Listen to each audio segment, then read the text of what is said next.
Hey guys, welcome back to the Wireshark crash course with Kyle Slawzik. Today I'm going to give you a little bit more in depth into tshark, and the reason I'm preparing this lecture is because I actually had a student ask, can we go a little more in depth into tshark? What else can it do? And one of the things they asked was about particularly pulling out data sets from HTTP traffic. So what I've got here is I have a HTTP PCAP file. It's about 100 meg. As you can see, it's got about 168,000 packets in it, all HTTP. And I pulled all this data from a very large PCAP of a capture the flag event. So there may or may not be some interesting stuff in here. So just be careful if you're playing with it. And I've uploaded the file to the resources pane, and so you can download it and actually run through these exercises if you'd like. But let's take a look at this first. Request method. There's a bunch of different request methods. There's get, there's put, there's head, there's a bunch of other ones as well. What if we wanted to see all of them within this packet capture? Well, we can use tshark. So let's take a look at tshark real quick. And I want to show you two fields, or two command line switches that we're going to use. And I have to find them. There they are.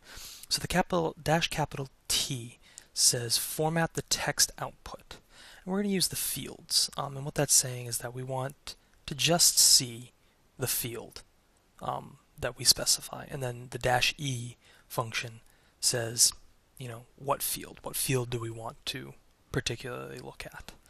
So let's do this. Let's do tshark-r reads in a file, right? So we're going to read in the http.pcap file, and we're going to give it a -t. We're going to say fields, and we're going to give it a -e, and then we're going to go back over to Wireshark. We're going to take a look at this, right? So request method. If we right click on it and we do prepare filter as selected, you can see in our bar http.request.method is the field. So let's put that in.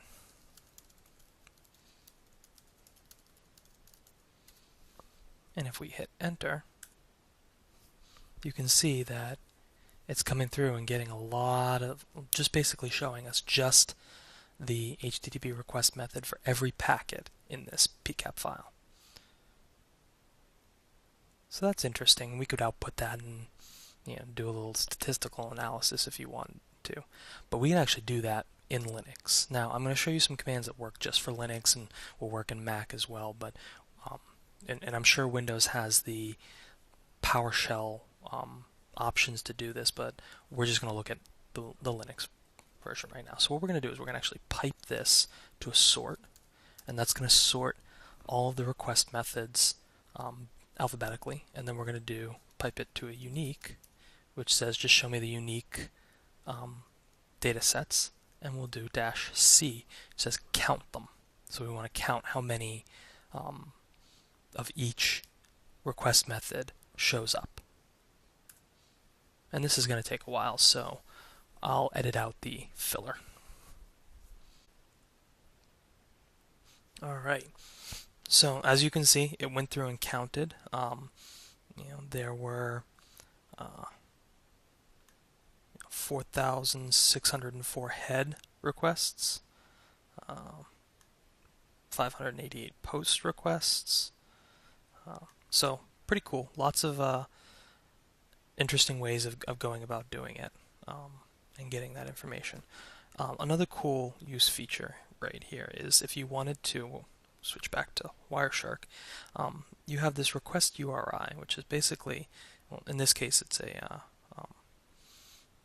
not a file, but if you wanted to have files, right, that would be where they would be in the HTTP packet. So what if you wanted to see all of these request URIs? Well, again, that's pretty simple as well, right? tshark-r will read in the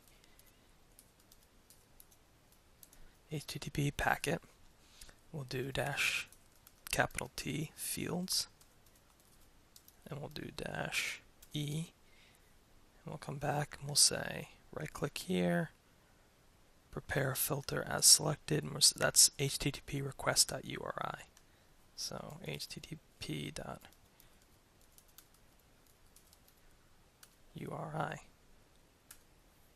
Now we go through, and you could output this to a file and do some searching on it if you wanted to. Some interesting things may pop up in this. Alright, so the last thing I want to show you is how to get the IP addresses of the servers that were contacted. So in here, you take a look at this, right? This is an HTTP GET request. And basically what we want is we want the destination IP address for all of the GET requests. And what that means in this example, right? The source IP address .102 is asking.203 for this file. So we can go to tshark and we can do tshark-r, read in the file, dash big R is our display filter. We'll go down here and we'll look at request method get, right? And I've already done it here. Basically the field is http .request.method equals get.